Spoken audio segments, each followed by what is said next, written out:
And now, ladies and gentlemen, the boarding house is proud to present the master of comedy. A warm welcome, please, for Steve Martin.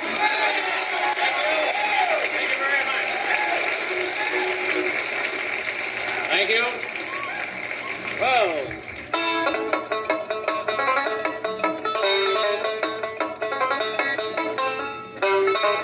Hey, this guy is good.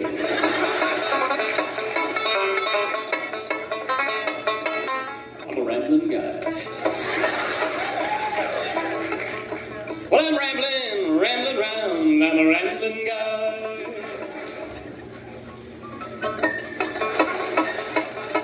I ramble out to the different Times Square in a car, get a hotel. Oh yes, oh yes, oh yes, oh yes, oh yes, oh yes, oh yes, oh yes. Oh no, a rambling guy.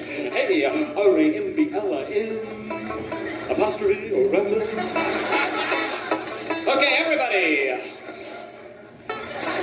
come on, sing with me. Rambling guy. What's the matter, people? Uptight or something? Okay, ladies only. He's a rambling guy. Okay, now I'm in. Okay, this half of the room. Okay, now this half. Beautiful. There's 2/5 of the room, now there's 3/5. Okay, 2/7, 5/7. Okay. In Chinese now. Mongol, Mongol, Mongol.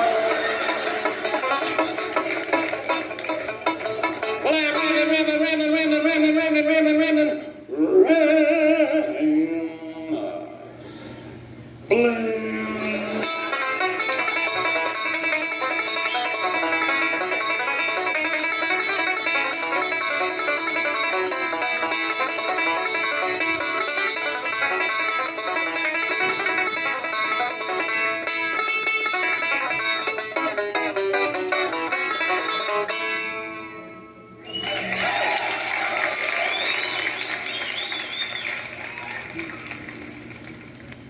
To open the show, I always like to do one thing that is impossible. So right now, I'm going to suck this piano into my lungs.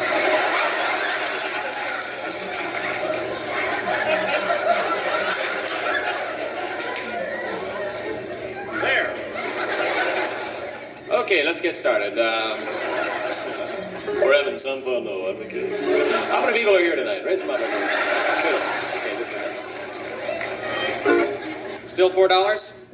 To get in, $4?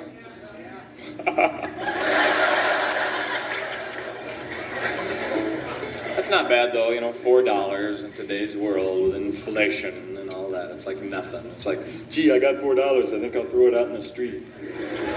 Oh, I can come in here for $4? Okay.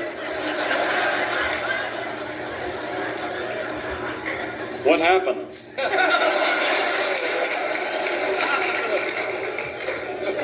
See, this is not Las Vegas, you know. This is in Las Vegas. It's $15 to get in. You know, it's worth it because there's a million people on stage and everything's moving real fast and you can't understand a word they say, but it doesn't matter. You just sit there, you go, wow, look at the tits. I'll bet there's 57 tits. But this is $4, you know. It's like, rent a car. And the opening act in Vegas is always like a pop singer, you know. And they bring him out. He's really good, but he moves so fast. He's got to. He's got like 15 minutes. He's got to get it all in. They introduce him, you know. Ladies and gentlemen, let's introduce Mr. Johnny Duke. Let's bring him out. Hey, like let's bring him here. How many people want to say? Okay, you know what? Hey, brother, Tucson, Wisconsin. Hey, thank you for coming. I'd like to introduce the band. Bill, Tom, Jack, hey, Bill,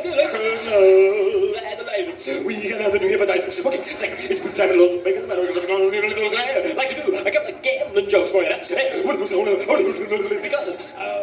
be me.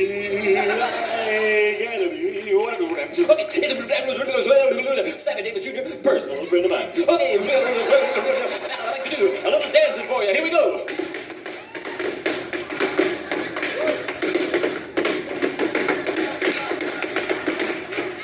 It's impossible to put a Cadillac in your nose. It's just impossible. Okay, now do a couple of gambling jokes for you. Okay, the hills rely with the sound of money.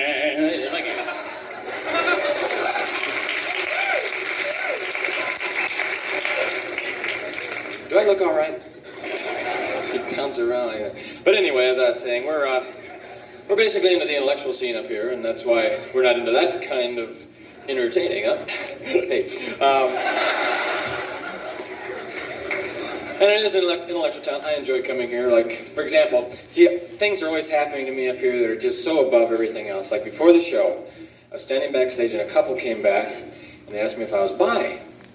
And, well, I studied a little Spanish in high school, but not enough to really be bi, you know, but I didn't want to look stupid, so I said, yeah, I'm bi. And they said, well, we would like you to come over after the show, because we got some S&M people coming over. And I said, hey, great, Spaniards and Mexicans.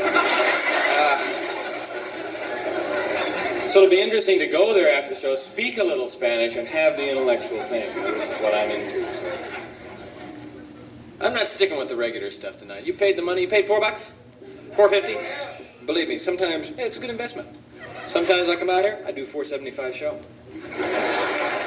I do a $5 show. So yeah. I never. If you pay $4.50, I don't do a $4.25 show. I keep going. I do a $4.50 show, and that's it, baby. So you may make a little bread off this tonight. I'm into bread. I love money. I love everything about money. I love to eat it. Money. You say you can't take it with you? I'm taking it with me. I'm into bread. I love bread. I bought some pretty good stuff. Got me a $300 pair of socks. I got a fur sink. Oh, let's see, electric dog polisher. That was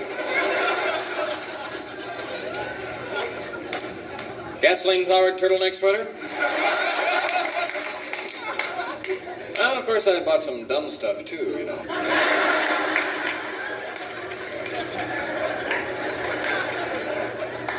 Alright, well, let's start.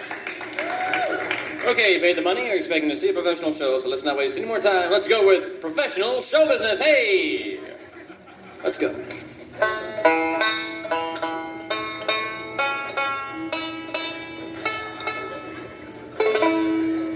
Okay.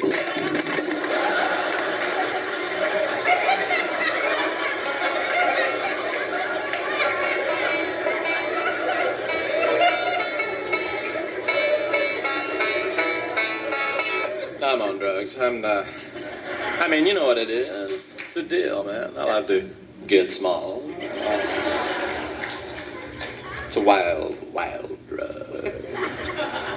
Very dangerous for kids, though, because they get really small. I knew I shouldn't get small when I'm driving, but I was driving around the other day.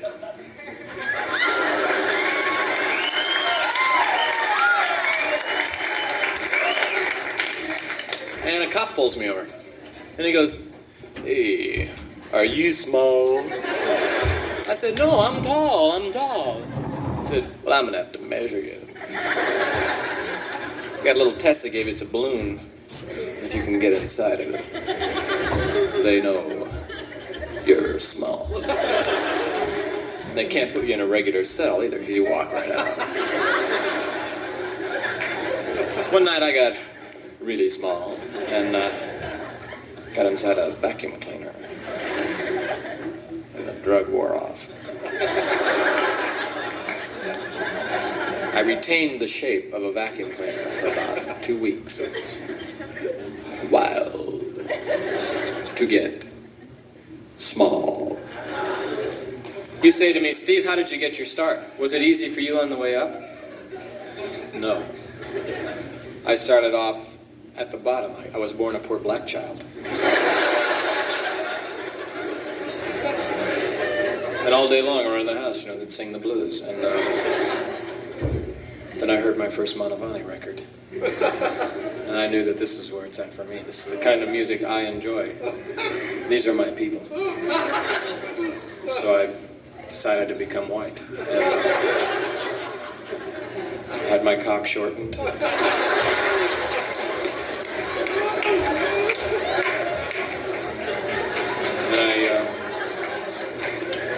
I got a job as a television weatherman. It's a slow change. I'm still black from the neck down and from my arms up. So. Okay, I don't like to gear my material to the audience, but I'd like to make an exception because I was told that there is a convention of plumbers in San Francisco this week, and I understand about 30 of them came down to the show tonight. So before I come out, I worked up a joke especially for the plumbers, and now those of you who aren't plumbers probably won't get this and won't think it's funny, but I think those of you who are plumbers will really enjoy this. And so if you're not a plumber, please just bear with me for a while and just kind of hold off on this, but I would like to do this for the plumbers. So here we go. This lawn supervisor was out on a sprinkler maintenance job, and he started working on a Finlay sprinkler head with a Langstrom 7-inch gangly wrench. Well, just then a little apprentice leaned over and said, you can't work on a Finlay sprinkler head with a Langstrom 7-inch wrench. Well, this infuriated the supervisor, so he went and got volume 14 of the Kinsley manual. And he reads to him and says, the Langstrom 7-inch wrench can be used with the Finlay sprocket. Just then, the little apprentice leaned over and says, it says sprocket, not socket.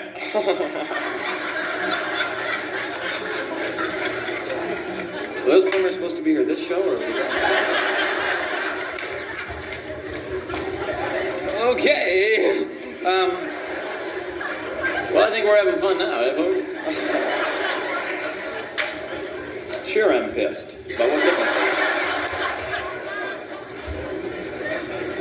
We're having some fun here at the fabulous boarding house in San Francisco, California.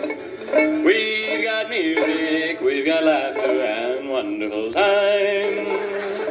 Here at the boarding house, it's only $4 every 5 minutes. Here at the boarding house in San Francisco. This is such a hard chord. Oh, sure, I could make the easy chord. I could do this one. I don't know, this has more meaning to me. Actually, to make the full chord, you have to play part of it with your nose for the bass. Enables you to make the reach down here with the little finger. But you know, I see people going to college for 14 years, studying to be doctors and lawyers. I see people getting up at 7:30 every morning, going to work at the drugstore to sell flare pins. But the most amazing thing to me is I get paid for doing okay. I don't know what you heard about my show. You probably heard I was into the comedy thing, but kind of getting out of that now, getting more into the music, and this is what I do. So I'm kind of getting into American Indian folk music. I'd like to do one of these tunes for you now because now I realize as a semi-professional comedian, I can't come out here and just sing a straight folk song and have people get into it the way I have. So what I've done is I've jazzed it up a little bit, given it that pop feel, so you might get into the rhythm of it. But basically, I have kept it very traditional. I'd like to do this for you right now. So this might be your introduction to this form of music that I love so much. So here we go.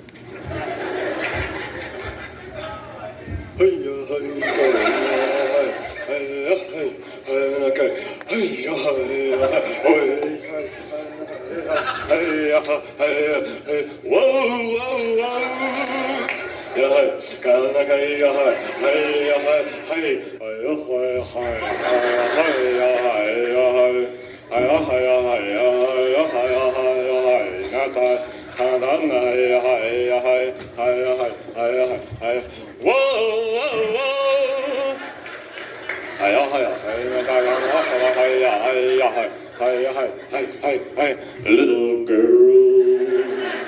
Yeah. Okay.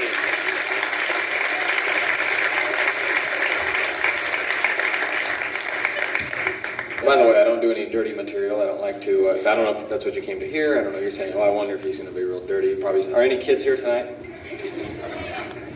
Yeah. There's a little kid. No. Still a baby? Right, meet me up.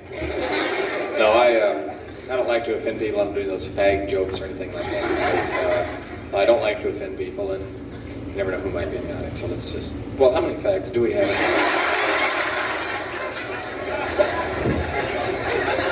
Just a couple? Okay, these two fruits are walking down the street, and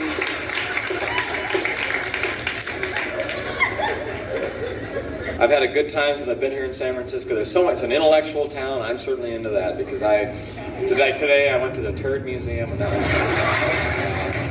they've got some great shit there. And, I guess some of that crap's worth a lot of money too. Well, we're going to be starting. I've been delaying here just a few minutes. I'm waiting for the drugs to take effect. No, that's a joke. I'm not into drugs. I don't mess around with that stuff. I used to. I have to be honest with you. In the old days, everybody would get stoned, and the whole audience would be stoned. And I'd walk out stoned, and I'd come out and go.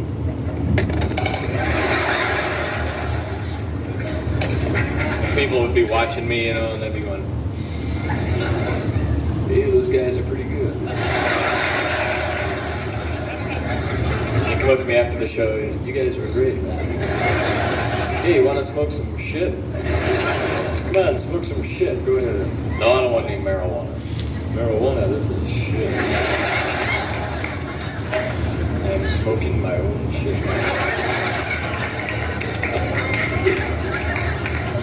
I was real naive in those days too, People would come back after the show and they'd say, "Hey man, you want to snort?" And I'd go, "Sure."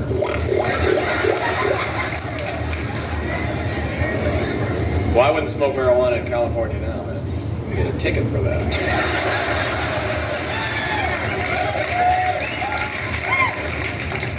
Well, anyway, let's start. Let's not waste any more time. Is this on? Can you hear me out there? Is this mic going? Are we having going on? Okay.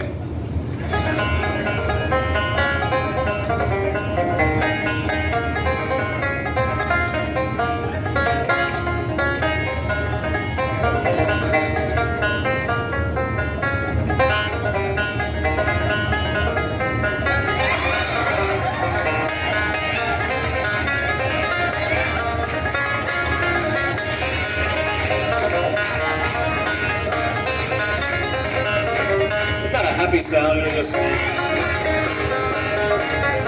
can't sing a depressing song when you're playing the banjo. You just can't go, "Oh, death and grief and sorrow and murder." When you're playing the banjo, everything's okay. "Hey Steve, your house is burning down." I just thought the banjo was the one thing that could have saved Nixon.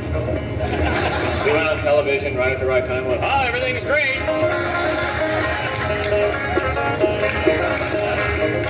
Well, I think it'd be great if he had been traveling around the country and got off the plane and said, "I'd like to talk about politics, but first a little Foggy Mountain Breakdown."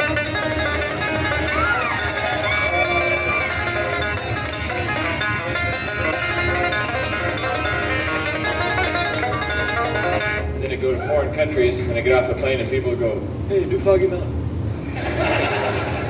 I don't like to talk about Nixon. That's so old, first of all. That's kind of like making Ike jokes. But second thing is I feel sorry for him, I know I shouldn't because he did wrong and everything, but this image of him walking along the beach in San Clemente, all by himself, with big old shorts on, and a metal detector,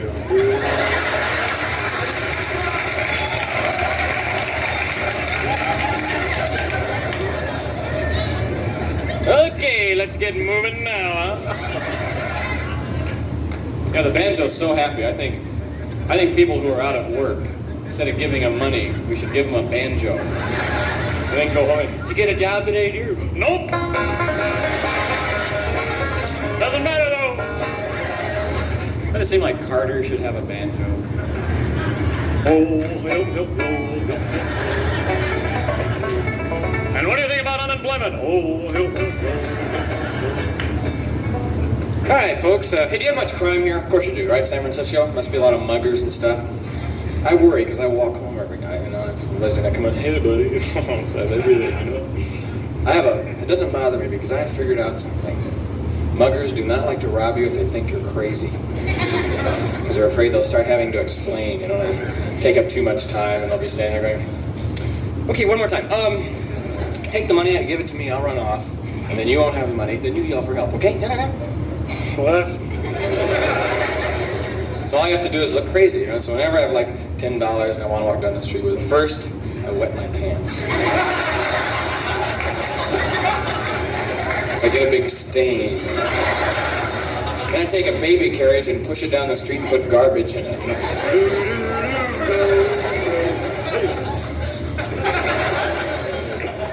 Now, if you don't want to get that involved, much simpler thing, the moment you are aware you're being robbed, throw up on your money.